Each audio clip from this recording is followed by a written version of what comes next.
Okay, so we are back with the lovely Heather Johnson, and we're doing our episode in two parts. So this is part two. So part one, if you didn't check it out, please go back, review it, where we got into our doshas in terms of our Ayurvedic lifestyle practices. What is a dosha? What is the Ayurvedic clock? And sort of how that is all connected. So for this episode, what I one of my favorite parts is there's so many parts, but one of my favorite parts is food. Mhm. So, in talking about our doshas and understanding how to eat for our doshas, with, or I should say, with our doshas, really, I think is so important. And it's something that's exactly where I'm at right now in trying to incorporate more about what works best for my digestion, my kids, my husband, etc. And I just watched your video not that long ago on how to make ghee butter. Oh, isn't That ghee the was best thing ever? Oh, ghee's fantastic. Clarified butter. It is like the honestly most healing. How did it turn out for you? so awesome. And like again, I these are things that I never thought I would say, but I did it. I tried it a little while ago, and I'm like, this is really great. I'm like, but I wonder if I could. Can't be that hard. Even my husband's like, it can't be that hard to do. And then I found your YouTube video. I'm like, oh my god! And I followed it. It was awesome. Like it Mhm. was easy enough that I'm like, this is like it's so much more economic, like in terms of the cost to buy ghee butter versus in just making your own. And we're trying very hard as a family as a whole to stay away from oil, like Mhm. just general context. If I'm going to use olive oil, using it raw, salads on top of that type of thing. If I really, really have to, sometimes we're using coconut oil. But then stumbling upon ghee butter, I'm like, I could just do this like myself. I'm like, this is amazing. So just that empowerment of like making choices that make more sense, that are healthier. Yeah, just one of the things why I follow you so amazingly. So eating for our doshas. I'm ready. All right. You got about 8 hours here. We're gonna just tip the iceberg with this one, I my know. friends, because it's so big. But I wanna cover 2 things before we start talking really specifics, because we Okay. have to understand that when someone says eating for your dosha, okay? Yeah. So you have high amount of kapha dosha. Yeah. What your first tendency is going to be is to go online and you're going to type in how to eat for kapha dosha or Exactly kapha what I did. dosha recipes, right? Or what should I eat if I'm kapha? I mean, all the things that we could search. That's So exactly I what want to I want you to consider I that did. maybe there's a different way to look at it. Okay. So we talked in the last episode about how there's your natural born constitution, but Yeah. then there's also this moment to moment change, right? And I mentioned that if it rains, you're going to change how your energy feels. If your husband says something to you that's upsetting, that might change your doshic energy, right? If you didn't get enough sleep last night, if you're dehydrated, all of these things are going to affect what our doshas are doing, the time of life that we're in, right? The age we are. As we get older, we're moving into different doshic ages, and we're not going to go through that, but the doshas affect us differently at different times in our lives. So when we look at what's happening moment to moment, that's where we actually want to focus our balance. And so a lot of times we can get caught up on, well, what's my dosha? I should only ever eat what's on my doshic list, right? Mm. My doshic tendencies are more towards I have a high amount of pitta, secondary kapha, and small amounts of vata. I tend to go out of balance though, more in vata. When I say out of balance, I want you to picture that that is the misbehaving toddler. And I say this when I talk about the doshas sometimes. The misbehaving toddler is the one that's out of balance, and that's the one that's going to scream and yell the loudest for attention. Okay. Mhm. So when you're talking about eating for your dosha, what we really want to do is change that sentence to eating to balance my dosha. And if Okay. I'm eating to balance my dosha, my focus isn't always going to be on what my actual doshic constitution is, right? Okay. Because I might be focusing on that misbehaving toddler. Because if you have a really well behaving teenager, you're probably going to be like, you're awesome. Keep up what you're doing. Just stay right there. I'm going to go deal with little brother who's like throwing things now, right? So we're going to deal with the one who's throwing things and leave the other kids alone. And so we have to look at the balancing and how we're eating based upon that. So, as a general rule of thumb, we don't even worry too much about our natural prakruti except for how it's impacted when we're balancing what's out of control. So if I were to go and say, okay, I'm having a lot of anxiety right now. That's not my natural constitution, right? My natural constitution is more Pitta and Kapha, a little more stable, a little more fire energy, but not so much anxiety. But if I'm having a lot of anxiety or dryness, what am I going to do to balance those? And then I'm going to choose foods that are more balancing for vata, which causes that anxiety and that dryness. But Hmm. then you have to look at it and think, well, if I'm eating for vata, what happens to Pitta and Kapha? Because a diet that's balancing to vata, is that going to bother the other two? And then suddenly my doshas are going to be all crazy. So should I just go back to eating for my dosha? So, I mean, it can feel confusing. So how I would like to look at it is I want to get myself into a balanced state as much as possible. So Okay. if I need to work on my vata because I'm having anxiety and dryness now, then I'm going to focus there until that's under control. And then I actually next look at the season I'm in. So if it's springtime, like I'm going into springtime right now, I'm going to focus more on my springtime diet and eat a diet that's balancing for spring. And spring energy is kapha. So we'll go through the seasons in a minute just so that makes more sense. And then Okay. I'm always keeping in mind my primary dosha. So my primary dosha is pitta. So I'll do me as an example here. So right now is we're recording this. It is March. Don't ask me the day because I don't pay attention to that, but it's the middle of March. And my vata is out of balance, largely because I'm coming out of vata season, experiencing more dryness and anxiety. So I want to balance that one first. So I've been eating foods that are a little more grounding, making sure everything's cooked, that everything is warm, that I'm sitting when I eat, that I'm creating more routines and rituals around food to stay more grounded. So when I start to feel that anxiety subside and that dryness is going away, right? I'm feeling more hydrated. Then I say, okay, well, we're in March. Spring's coming. So springtime, we tend to eat a little lighter. I'm just coming off of having too much vata and feeling a little bit scattered. So I don't want to go completely crazy and eat just spring foods because I don't want to have that vata rise again. But I'm definitely going to start looking at adding in more green vegetables. But I might cook them because if I cook them in ghee, like we talked about, if I cook them in ghee, it's going to create the balance and lightening I need for spring, but it's also going to provide moisture and heaviness that I need for vata energy. And throughout this whole time, I also keep in mind the spices Ooh, because I'm pitta.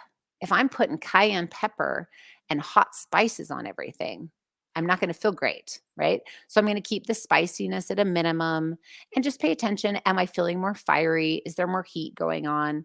And then adjust if I need to. But the easiest, excuse me, the easiest way to look at eating for your dosha is first identify, well, what's going on right now? Where am I at a balance? What am I feeling? What are my symptoms? And we can talk about what those symptoms would be for each dosha. So let's eat things that will balance that. And then ideally, we go back to eating for the season because we've talked about how much control and impact the seasons have on us personally. yep. And so we can't discount those and always override it because if you think I'm only going to ever eat a diet that's based for pitta, then that would mean that you're eating the same thing 365 days out of the year. The I problem with that is that the seasons are changing, and so the right. energy's changing, and the ability that you have to digest and process is changing, and that's why people in the summertime, it's hot, they're like, "I'm just not as hungry. I don't have as much of an appetite in the summer." And in the Yep. wintertime, they're like, "I want soup and bread and all this heavy food," and that is actually your body interacting with nature. Yeah. So that was a really long answer, and we can dissect all the parts of that, Yeah. but Yeah. hit me with some questions, like, what were your thoughts that came up with that? So one question that I have actually I- was that. So what I have found recently with myself seasonally is very much craving soups. Mhm. And then in trying to understand, and again from my point, trying to understand my dosha, it was talking about legumes and it was talking about as a kappa, bitter vegetables, things like that. And I'm thinking, what does that mean? What does that look like? But then talking Mhm. about how I'm feeling. Okay, so I'm craving chocolate because I'm feeling anxious, or like, oh, I want potato chips right now. Mhm. Oh, I can't 'Cause you sleep. want the crunch. Vata Yeah, likes crunchy, that trying crunchiness. trying to understand. Okay, and I didn't know that because like I would definitely was gravitating toward googling. Okay, so I'm predominantly kappa, so Mhm. that's how I'm gonna eat. And then I'm reading it, and I'm like, it's not a lot of options for me, I don't think. Like, I don't know if I can honor that because right now I want chocolate. That's Mhm. dark chocolate, it's healthier, sure, which I do like, but that's what I want right now. So I didn't understand that distinction. So if I'm feeling, so it's about balancing it, which makes much more sense. Like when you Mhm. say it, it makes sense. It's about balancing, but understanding what you're feeling. So then is it symptomatic? So what are symptoms then for certain doshas that we can try to not I would say counteract, but try and balance. So if I'm Kappa and I'm feeling anxious, or if I'm Mhm. Pitta and I'm feeling more lethargic, let's just say. So then how do we know where do we go to try and counteract those? Okay, that's a perfect question. So, one thing to just keep in mind is when we're out of balance, we often crave things that push us further out of balance. So, Right. wanting to eat like crunchy chips or popcorn when you're already vata imbalance, those are dry, hard, rough foods. Those Okay. are all qualities of vata. So, it's just going to increase. It's like you're cold and you eat ice cream, you're going to be colder. So we always have to keep that in mind that unless we're in a balanced state, we're probably craving. If you have cravings, it's going to Yes. most likely be for something that's not great for you. You're not craving warm, steamed sweet potatoes, Right. most likely, right? But those would be awesome for you as a vata. Like if you're feeling vata imbalanced, a warm cooked sweet potato would be fantastic because it's creating grounding and it's got a taste flavor in it that's balancing to vata with the sweetness. But let's look at imbalances, that things that you could kind of watch for, and then you would know, okay, I'm a little out of balance with the vata. Now, what you have to be careful for is not to get neurotic. Okay, my friends, we don't need to be checking in every 5 seconds of how am I feeling? Am I imbalanced in this? Am I imbalanced in this? And all that's going to do is create more stress, which is more vata. Right. Most often imbalances are due to vata or pitta. Kapha doesn't tend to cause as much problems. It doesn't have as much movement. If you Mm. just look at what its energy is to just stay the same, Yep. status quo, right? So often when we're out of balance, it tends to, I would always look at vata first because vata moves. And so if you're moving a lot in your day, your mind is moving a lot, you have a lot of activity, which in the Western world we do. Yeah. Vata tends to be the one that goes out of balance first. Okay. So I always look at Vata. Doesn't mean Vata's bad, it just means Vata moves. And so we want to slow down that movement a little bit. So things you can look for with Vata, as I mentioned before, dryness. So that can be dry skin, it can be dry mouth, it can Mm. be dry bowels. So you're constipated, or you're having what we love to call, like rabbit or not rabbit, but deer poops, little tiny pellets, dry pellety poops that are hard to pass. Maybe you're not going every single day. Those Yeah. are all signs that vata is at play. If you're kind of restless, so if telling you to sit still on a couch for 10 or 15 minutes creates anxiety within you and you're like, I can't sit and do this. Meditating is too hard. My brain is going everywhere. Like Right. I'm checking my watch every 3 seconds. You know that there's an excess of vata going on. Okay. In the digestive tract, there's lots of symptoms. So if you're having gas, like flatulence, that's typically a sign. Could also mean you ate too much broccoli. So you want to look at like your overall trend, right? If it's food related, then we know, but if it's you just tend towards that more, if you're having more hiccups, if you think about it, anytime air is at play, and flatulence and Yeah. hiccups both involve air, right? There's more Mm. air and it's trying to release because it's too much. If your low back is hurting, now, if you just did deadlifts and you lifted too much weight, that's probably not why. But if you tend to have low back aching and when you feel pain in your body, you'd see it localized there, that is a sign of vata. The reason for that is because the large intestine, colon area, is the home of vata. Each dosha gets to live in a certain place in your body where it's kind of its home base. For vata, it's in that lower GI tract. And so it correlates directly to the low back. So if you just tend towards low back pain when you feel stressed, you feel it in your back, then you know there's more vata energy going on. Interesting, right? Yeah. I never. Yeah. Yeah. How just the connection of various things. Everything's connected. Joint pain is an imbalance in vata. So if you're having a lot of joint pain upon movement, and it's more a stiff pain, right? It just is like kind of creaky.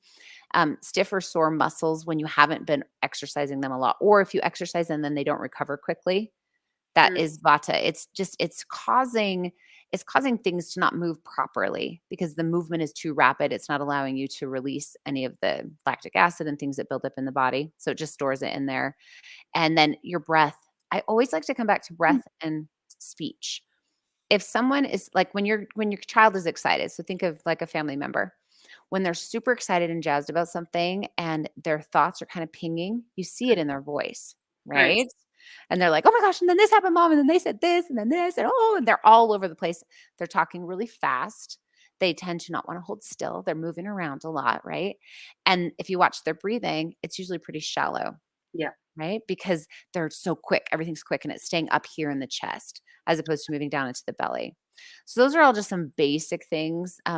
There's characteristics that are always true for a vata, like their appetite's variable, right? So if you normally have a really consistent appetite and suddenly you're noticing you're either not hungry very often or it's really up and down, like I used to want to eat 3 meals a day and now suddenly I'm never hungry for breakfast. Or I ate 3 meals a day and now I feel like I need to eat like every 2 hours. I just can't even get food enough.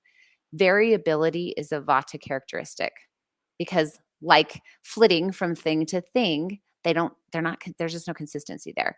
So you can just notice, my digestion's variable. I'm not eliminating regular. I'm not having a regular appetite. I'm feeling cold more easily. I'm more sensitive to the temperature. I'm not sleeping very well. I have more insomnia going on. Wow. All of those are because of excess movement. So if you just think, if my brain or my body's moving too fast, what's going to happen? And that is vata. So when Wow. we are experiencing all of those things, and they tend to be kind of a seasonal thing, right? Mm. Wintertime is vata. And so we're just coming off of vata season. And so we're noticing that we may have experienced some of those things if we weren't being real balanced during the winter time, because we Yeah. might get more dryness. I mean, I know we live in Wyoming and oh my gosh, it's so dry here in the wintertime. Tons of snow, and snow is actually drying because it's moisture contained. It's not spreading, right? So Yeah. so dry here, and you want to sleep like you're not sleeping as good. So any of those things that are coming up, vata's involved. So I'm going to now balance vata. That's why in the wintertime, we eat food that's more grounding. We might eat more creamy soups. We might eat things that are root vegetables that came from the earth, because something that came from the earth that literally grew a potato or a root veggie in the earth, a beet, they are part of the earth. They have more of that earth energy in it as opposed to like a leafy green. Because think about the leafy green, it's up in the air, it's not as connected to the earth. So eating beet greens is less grounding for a vata, but eating beets is more grounding because of where they are when they're growing. So that's for vata. Do you want me to go into the food more with that? I don't know how far you want me to go with that. We can go on forever, but I want to make sure we hit the other doshas. I'm like, no, yeah, I want the other doshas too, for All sure. right. Okay. So we're clear on vata. If you think back on movement, just always remember vata is what moves. It creates movement in your body. And so when it's disrupted, the movement of your body is going to be disruptive, typically increasing speed of mental flow, increasing speech, short, shallow breaths, drying out the GI tract, leading to constipation, right? So all of it's connected to that excess air and movement in there. And we just see it in lots of different ways, but that's how you'll notice it mostly within your body. Pitta. Mhm. Pitta is a great one. Pitta, it's actually really easy to see with Pitta what's going on with them. They normally have a pretty good, strong, steady appetite. They like their 3 meals a day. These are your friends that get super hangry, right? If they don't get enough food, they're like, oh my gosh, I really need to eat like every 2 hours. And you're looking at them, especially with a lot of kapha, and you're going, seriously, we like just ate. I'm still digesting. Like I don't Yeah. even feel hungry. And they're wanting to eat all the time. So they always have the snacks with them and things like that because they just are always hangry. But it doesn't seem to cause them problems, right? They don't gain weight from it. They just stay pretty steady. And you're like, I sort of hate you, but it's 100%. okay, right? And they can get muscly. So they have a lot of good things going on there. But if they're imbalanced or out of balance, and when we say out of balance, I want you to always think that it's too high. Okay. So they've come out of balance. They're too high. There's too much fire, too much pitta. Then they start to have more of that irregularity in their appetite, right? Mhm. And they start getting things like heartburn, or they get ulcers or stomach digestive problems. I have a daughter that tends towards gastritis.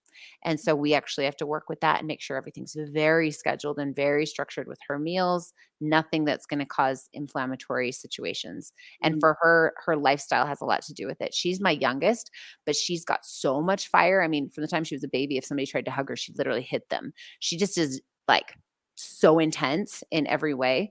And so we're always having to work with her to help her to calm emotions, which makes her stomach better. So, but any of those emotions, if you're excessively angry, if everything's triggering you and you're getting mad about stuff that normally you wouldn't get mad about, right? Mm. That's a sign of that. Something really interesting too is you can look at your eyes, your Mhm. skin, your nails, your teeth. These are all offshoots of bone creation, all the nails and teeth, Yep. and any yellowing.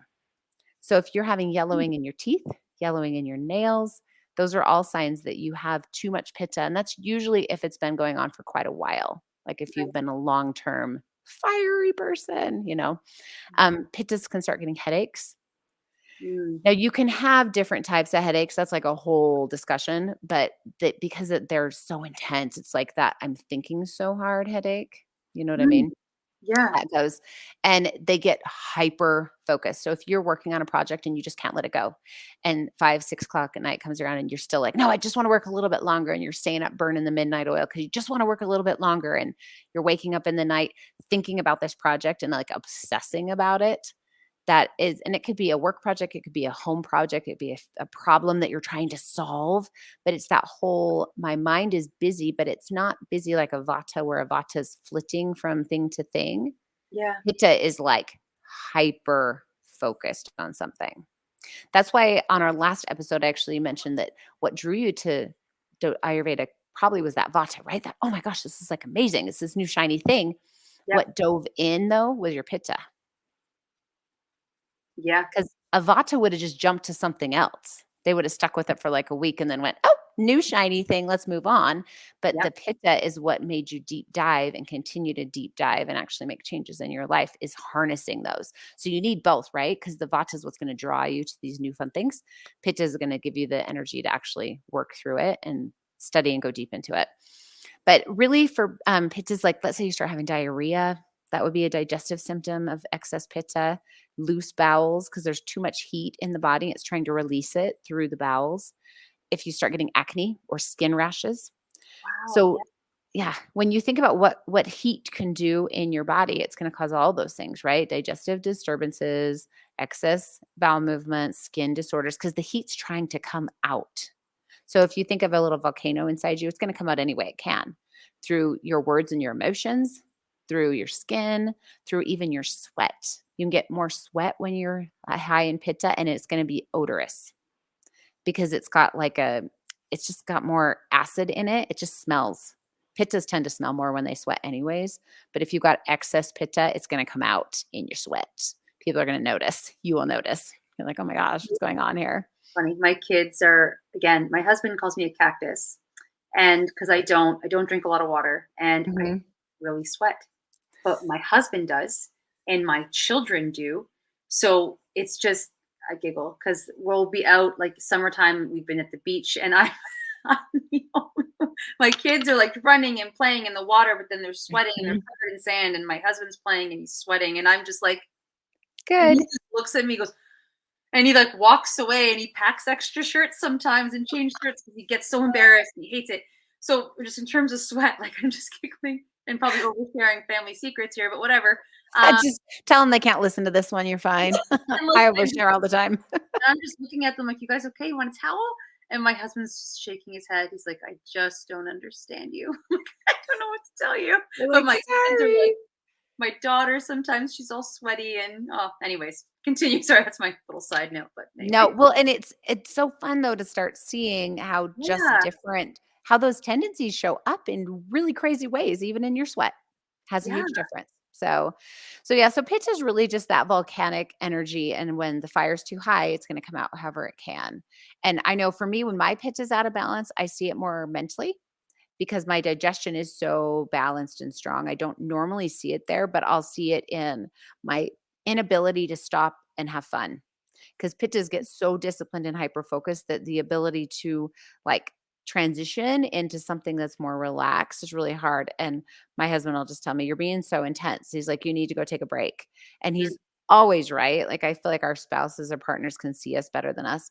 And yep, those are the times that I'm like, okay, I'm going to take the dogs out and I'm going to go for a walk. I don't care that it's 2 in the afternoon and I have a bunch of work to do. I'm going to go do this because I know it's going to bring that heat down. I'm going to connect with nature again. And then I'm going to calm myself. Or I might drink a glass of peppermint tea, I which was is gonna going to ask create you. cooling and calming inside the body. So there's a lot of things you can do as far as that. I love coconut water. For Mm. Pitta, it's really, really great if you have digestive issues like the gastritis or the ulcers. Amla juice, it's AMLA. And Okay. I've only ever been able to find this through Indian like resources online. So Okay. if somebody's interested in that and they reach out to you, I can give them the where I buy mine. But that's something I have found is really helpful for digestive disturbances that are Pitta based. My daughter that has gastritis drinks amla juice before her meals, little bit, like medicine amount, like 10 millimeters of this amla juice. And it helps with decreasing pitta fire in the belly in a way that keeps that inflammation from bothering her. Because heat causes inflammation. So if you got too much pitta, that's why you get like the acne and those kinds of rashes because it's inflaming your body. It's inflaming your emotions. Wow. Okay. Yeah. So it's got Really, a lot of power. just to go back one quick second. So then, if there's a vata imbalance, we talked Mhm. about dryness and that type of thing. What would be like even a quick example? Because it's different for everybody, and I Yep. get that part. But just like an overall example of uh, Pitta. food or like a something that could help counteract it. Let's just say if we're being general, of course. Yeah. For the vata or for the pitta? So vata was it For vata? vata? Yeah. Yeah, yeah. We did vata as far as the grounding root And it vegetables, was sorry, it was the beet. and the warming. You want warming. A vata's cold, Maybe so we want warming. okay. Whereas a pitta, we're gonna want more cooling. That Cooling. doesn't mean we drink cold water and that we're eating ice cream, right? Because we don't wanna douse the digestive fire, and so cold water is just, like, totally just out. We don't drink cold water no matter what dosha is going on. We might drink room temp, so I'll recommend to people they drink room temp and then add things into it like that peppermint that's going to help to cool that down. And then bringing in just foods that are more calming to the gut. So staying away from hard to digest foods. So we're wanting to avoid dairy, of course. Right. If you're having any kind of pitta disturbance, dairy is just going to cause more aggravation to that. And then eating foods that are just more the taste that we go for, and this is where we look in Ayurveda, we look at the how food tastes. And Okay. so for pitta specifically, we want foods that are sweet, not sugar sweet, but sweet like the way nuts are sweet, like an almond would be good, right? Yeah. Or a coconut is sweet. Or we could go with grains, like a whole grain is sweet. So wheat is sweet. Rice is very sweet. So basmati rice or jasmine rice would be good for pitta. And then we also want to go with tastes that are bitter. Bitter is really great with heat because it cuts that intensity, and so bitter foods, I want you to think of them as like your leafy greens. That's the easiest way to describe bitters. And what I find is actually most helpful, let's say you're out of balance in pitta. I instead of searching what is a pitta balancing diet, I would search what are bitter foods? What are sweet foods? Like what are Ayurvedic sweet foods? Because then we're focusing less on balancing a dosha and more on balancing the taste palette, which I think is easier mentally to understand. Yeah, I think so. And the third taste that's really good for pittas is the astringent because it's going to draw the excess oiliness, right? If our Mm. skin is rashing out, we want something Yeah. astringent that's going to draw it out. And so astringent foods, and those often tend to be things like, cauliflower is really astringent. It helps to Hmm. pull things out. Cranberries are astringent. And the only way you know this is to eat food by itself. Like take a cranberry, Yeah. put that thing in your mouth and chew it, and you will have quite the experience because you're going to notice how your mouth goes, woo, it just sucked all the taste, like all the moisture just left my mouth. And then the body's need to then compensate and create more saliva in order to balance it out.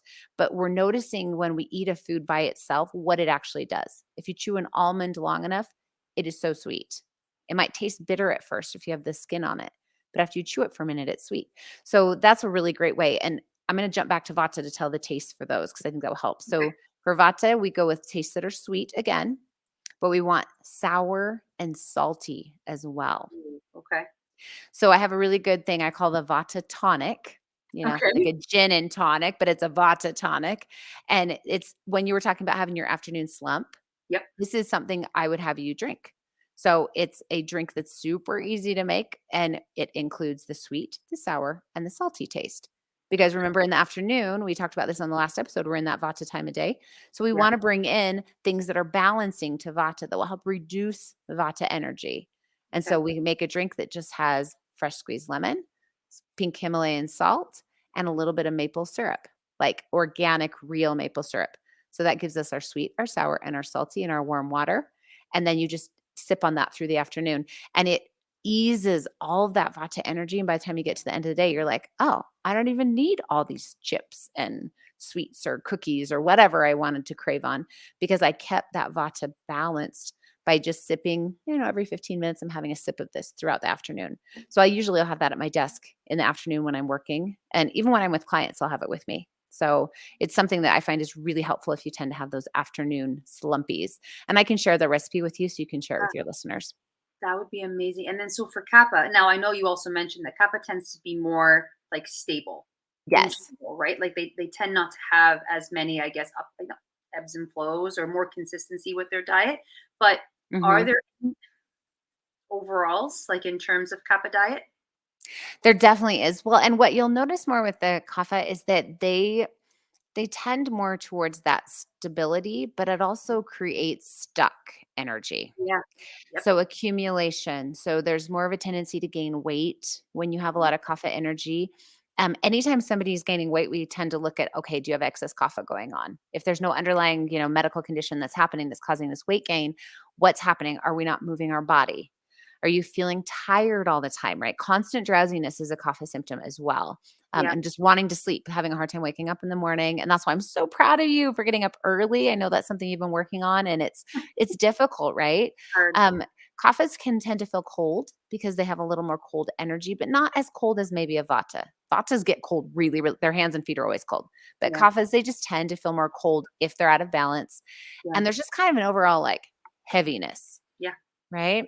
Yep. Craving sweets more because sweet actually increases kapha. And I mentioned if you are out of balance, if one dosha is too high, the things you're craving often push you even more out of balance.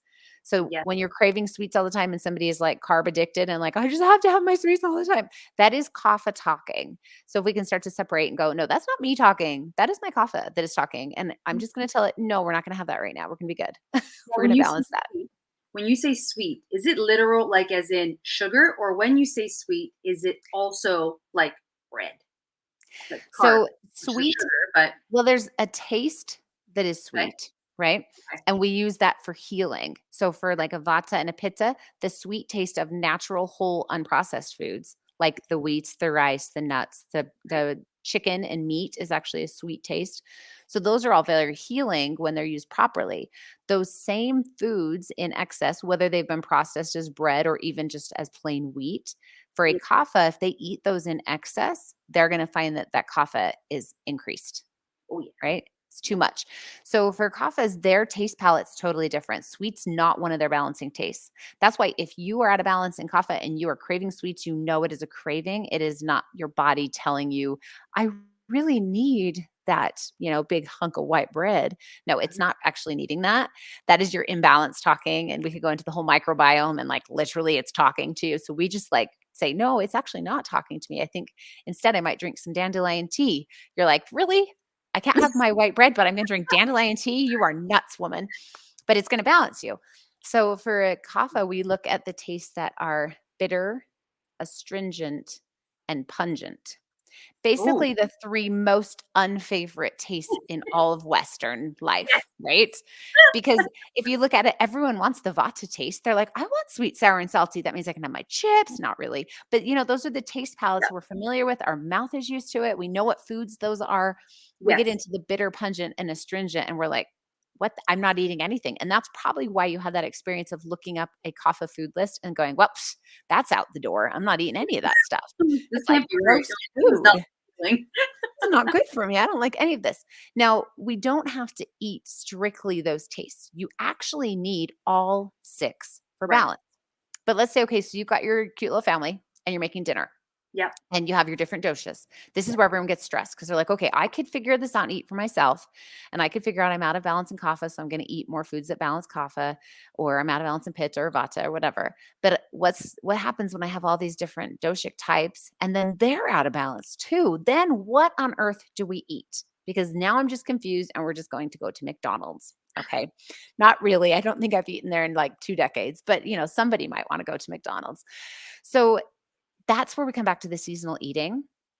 And Okay. then what I love to do is we'll seasonally eat. So just real quick, the seasons, wintertime is vata, Mhm. springtime is kapha, And Mhm. then summertime is Pitta. If you're like, well, what happened to fall?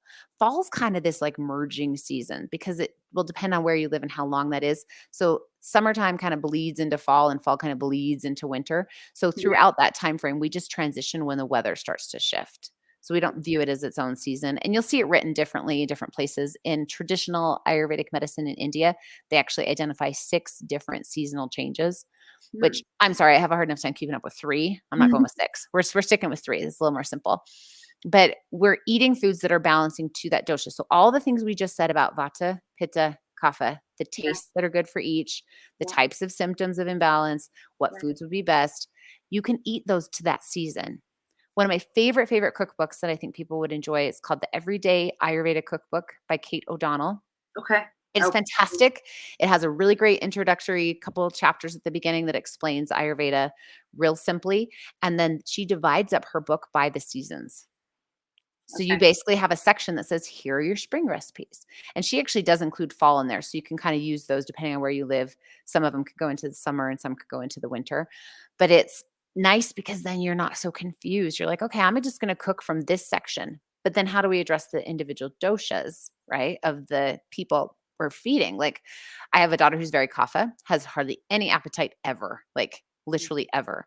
So for her, I find remedies that I know will help increase her appetite, and Mhm. one of them, she does a digestive drink after lunch every day that I send with her to school. She's 14. And it's just a yogurt drink with herbs in it. We call it a takra. So that I help her with for that. I've got another son. My son is trying to bulk up and gain weight. He's a football player and he'll be a senior this year. So it's very important to him that he puts on Right. muscle, right? So Yep. he is eating more frequently than I would advise. But his father, who's also very into weightlifting, et cetera, not fully embraced Ayurveda, kind of does the thing. So they eat together, but they eat what I feed them for like breakfast and for lunch or for dinner, and the lunch and the rest of the day, they're kind of on their own. So I just include spices for each of them that is going to be good. So I'll have a shaker. This is my salt shaker, but I'm just holding this for an example. So those who cannot see this, I'm holding a salt shaker in my hand. So I have a spice blend that's for each kid, and it's based on season. So, for example, we're in spring right now. So, my Right. spring daughter, this is like the best time of year for her to eat to the season, right? So, she's doing all the leafy greens and all of the astringent vegetables. We're adding lots of spices to all of her meals to help her digestive fire ignite. So, for her, this is actually a time where she could feel lousy because spring energy is matching her own doshic tendencies, but we would just keep her eating to the season to lighten up that heaviness, right? It's all about balance and opposites. Whereas my other daughter that's more vata, she eating all of these lighter foods tends to make her a little bit out of balance. So we have a spice blend that she can put on her food that is specific to vata dosha, that's more warming and more grounding for her. And then when we make our meals, and so I have one for each. So I basically have a seasonal spice blend for pitta, vata, and kapha, which I'm happy to share with you as well. So they each know these are my spices. But then when I make meals, I'm big on deconstructed meals. So Hmm. I'll have like we'll do tacos. My kids love to eat tacos. And our version of tacos is not like everyone else's version, right? But I'll have all the different ingredients and they know, like my one daughter that tends towards gastritis, who's vata pitta, she's obviously not going to choose things that are going to encourage that to higher. So I cook like a tofu for her that doesn't have the hot spices on it because she likes tofu. And then I got my husband who still eats a lot of meat. And so he's got turkey, right? And so he and my son are eating turkey, which is very balancing for pitta. So it's fine. They both have a lot of pitta. And then I have my kapha daughter who really doesn't digest food great. And so she tends to stay away from any kind of a shell at all, but she'll do lots of leafy greens. So hers is more legumes and leafy greens with like a little bit of salsa on there to create some heat. So I have like all the food available to them, but it's a matter of them understanding and talking and educating them about what's going to feel best and then letting them experiment and try and asking them for feedback. How did that feel? How do you feel after you ate that? Does that feel good to you? I'll do soups a ton because really there's so many easy soups that you can make that are balancing for everyone. And we just still have things on the side that'll balance the different doshas that they're experiencing. So like my son who's trying to get, swole, as he calls it, trying to get swole, he'll eat bread with his meals. Like he's Right. always having bread with soup. Whereas my other daughters, I might have like a corn tortilla for them that we crisp up in the oven. and that's balancing for Pitta. So my vata Pitta girl, she likes those. My Kapha girl doesn't eat anything with it. She'll just have the soup. And we'll usually do a broth-based soup because that works the best for her, and it's still okay for everybody else too. So it's really a matter of finding meals that work good. Just rice and vegetables is always awesome. Rice, Yeah. vegetables, and a legume. So I don't cook fancy. People always think you have to cook really fancy to do Ayurveda, but most people hate cooking. And so why make it complicated? So one pot meals are the way to go. So I've And curated a lot of good recipes just to keep it really simple for everyone. But if you keep it simple as far as what you serve, don't make complicated meals, right? Potato bar is another one we do all the time.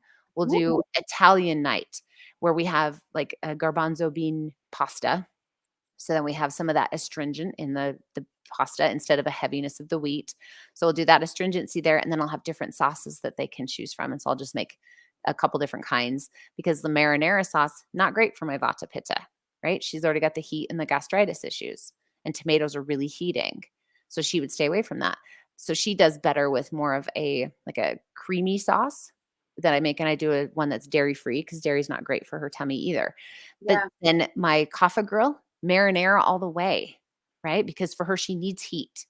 She needs that extra fire in there. So she does the marinara sauce, but she'll usually leave out the meat. So she'll have more of a plain, garbanzo bean pasta, marinara sauce, and then some steamed greens on the side.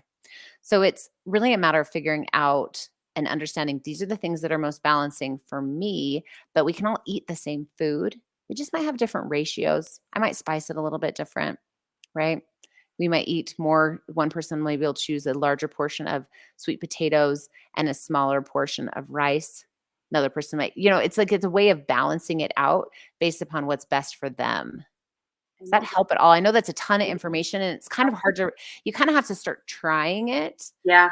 to understand the nuances in it and have your own experience with food because everyone has their own reactions to different foods, but it's so fun. What a fun way to experiment. And you get 3 opportunities a day to play with it. It's like play with your food. Do it. And I also feel like in general, I also feel like we need to come back on some level to food. And what I Mhm. mean by that is I again was never one for mood prep, food prep. I would Food never. prep is mood prep. You're preparing your mood based on what you're eating. So I Yeah, like that. Let's call it mood prep from now on. there you go. Because maybe I was 40 and slipped there. But I was never one to ever think that I would and that I could. I just didn't have the time, all the things. And when sort of the Ayurvedic started, I think, entering my life in many ways, it is that it's purpose and intention. Mhm. So if I want to be serious and purposeful about my own health, my children, understanding food as medicine, Yep.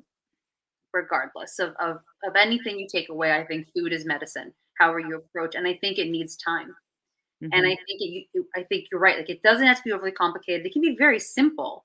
But I also feel like we are too busy that there needs to be some type of organization. And whatever that Yep. looks like for you and your family, that can look like whatever. But something that I working toward now is Sundays, taking a few hours on Sundays and trying to organize my week. And I bought an Instapot. And let me tell you something, people. Bravo. I Bravo. love that thing. It's a very deep connection that I feel to my Instapot because it's a one pot wonder and I don't always Mhm. have time. And I do have very different doshas in the house. And they're also my children are also a lot younger. They're 5 and 3. Which So is great because they can't complain as much. you'd think. Right? Well, you would think, but at the same time, they're at an age where you can really teach Yes, them through absolutely. example and experiencing new things, and I wish I had found this when my kids were Yeah, that young because 'cause I've got a 20-year-old now. I mean, she's eating what she wants to eat. She doesn't even live here anymore, so I think that's great, and the yeah. Instant Pot, oh my gosh, it's a life changer. Friends, if you do not have an Instant Pot, you need to just get one. Give it Honestly, to yourself for your gift. it's the one pot. So I will even spend some time on Sundays if chopping. Like even just that sometimes I'll Mhm. put it in the fridge and I'll just leave it. And just trying to organize my week in such a way, not necessarily every day and we have, it fluctuates, but trying to bring more intention Yep. to what goes in my body and what goes into my children, my partner, just in terms of overall health and organization, so that when we do come together at the end of the day, even whether we're eating large or not, it's just calmer and it's Mhm. more intentional about what's going in. And it, there's just so much, right? It's so easy to fall into just pits of, we call it yucky food. We call it yucky because for my kids, I'm like, well, it's special treat night. So what do you want to order? Or like things like that. Mm. Trying to understand that this is not how we should be, but it can be a treat. Mhm. Even the grocery store, I'm trying so hard to make it purposeful with my kids. With like, what is this? What's this food? What is this? And like my son's like broccoli. Like, what's your problem? I'm like, no, no, but I want to make sure that you understand. You touch it, you help me clean it, you chop it. Like trying to be more purposeful and intentional with what they are eating and Mhm. being involved in that process as much as I possibly can, because I do think that nutrition, it's just so important. And it's so easy to get busy, and I think we honestly need to come back to this process. I really, really, really, 100%. I Well, really and I loved when I was in Ayurvedic school, the doctor Mark Halpern was the director. I went to the California College of Ayurveda, and he would say, and this is something that he taught, and it's not just him, this is like an Ayurvedic teaching and principle, is that 99% of all digestive disorders yeah. can be healed not by what you eat, but by how you eat it. Mm, And so we put so much focus on, well, what should I be eating? And am I having it perfectly? And then we have all this stress that we're mm, creating over what we should be eating. So he would tell us, I would rather come and see you eating a hamburger from a local fast food restaurant, which I'm like, really? I mean, he's starting the sentence and I'm thinking, you're nuts. He said, and eating it mindfully, yeah. enjoying it, slowing down, chewing it thoroughly, sitting down while you're eating, looking at something beautiful while you're doing it, feeling good emotional energy and vibrations within you, than eating the most perfectly luscious kale salad that's balancing for you and your imbalances right now, and eating it in a rushed manner with stress and feeling like you should. And so I think when we take away the I should and instead I choose, like I am choosing to heal my body, I'm choosing to give myself this time, I'm choosing grace when I make different choices, but I'm doing everything intentionally so that we're not living an unconscious life, right? It's Yeah. about being conscious with what I'm doing and contributing to my body and then teaching that to the people around you through the way that you live. And I mean, going to like a farmer's market with your kids or with your partner can be like the most rewarding experience because you're meeting the people who had a part in creating this food. And if you have the ability to grow your own food, even if it's just like one plant, one thing that you can be connected to it from seed to in eating it and ingesting it, there's such a richer experience. I think we've lost so much of that, like you said, because we don't really know where our food came from. And it's so different than it was 20 years ago when I was a kid growing up. Food was actually food, and now it's all who knows what half of it is, you know? If you And I don't go mean, organic, like even going out for dinner, like when I was a kid, that was a treat. Like mhm, if we were going to a restaurant, it did not happen often by any means. And but yep, when it did, we were like, oh my God, like it was the coolest thing. Swiss chalet. That's usually what my dad's fancy of choice. And it was like, whoa. And now it's like we're so busy. So doing mhm, takeout a few, times a week is very common. It's normal. Sometimes it's necessary. I get it. We get it. But it's just again, it's just bringing that attention back. We're in the very high awareness of local businesses, local foods, farmers markets. So just you wouldn't believe, I think, how much I think our kids and those closest to us will gravitate and absorb. It's kind of mhm, what we put priority on. yeah, So I think no one has time, right? Like none of us really have time. It's one thing we always say we're elusive on is time, but it's just where you choose to put it, where you choose to mhm, put that time, and you make it. You don't have time, but you make it. You make it a yep, choice. And I think that that's like anything really, but Ayurvedic practices have really, for me, put an emphasis on that. Truly, mhm. Well, and I think even for people that think, "Well, I don't have time, I don't want to cook," there's always options. We have a yeah. Whole Foods market that's near us, even in this itty bitty town we live in, and my husband goes there probably 3 times a week at lunch, and I'm always telling him, "It's so expensive to go eat off of their, like, pre-made salad bar stuff," Great. but it's all fresh food that they make there, and so I've gone with him a few times, and even in that setting, you can make choices that bring you balance and harmony in your body, right? I'll Yes. go in with him and I'll choose they have a jasmine rice. So I'll choose some jasmine rice and they usually have some kind of a bean or a legume. So I'll do that. And then I add a little bit of vegetable. Depending on the energy and what throughout the winter, I would add some chicken. They just would have some nice grilled chicken in there. That's a perfect meal, right? And I squeeze a little bit of lemon on there. So I've got my sour taste in there, sprinkle a little salt on it, and I'm pretty well covered. I have all 6 tastes in that. We sit down and eat it calmly together. So thinking that you have to always prepare everything also stops people from doing good things with their health because I don't have time to cook stuff, so I just have to eat everything that's gross and processed. You can always find an option. If there's a will, there's a way. So if it's important to you, you'll make it happen. And it doesn't have to happen all at once. It can be super baby steps, Yeah. super baby steps. So, Heather, please tell people how they can get a hold of you and follow you, because there's just so much goodness there that they need to. So, tell people how to, your website, your services, all the good stuff that they just need to know. No, you're the sweetest, Stephanie. Well, first off, it was awesome to get to come and chat with you. So much fun. I think we could do this for like 7 hours. For like a long time. Yeah, a long time. But I am the director of the Ayurveda Life School. Yep. And sometimes people think that means that I teach courses that certify practitioners. I don't. What my philosophy is that life needs education and that it's a growing thing and that we're always evolving and that Ayurveda is something we study for life. So it's really education for everyone, people who know nothing about Ayurveda to practitioners. So anyone is welcome and involved to be involved.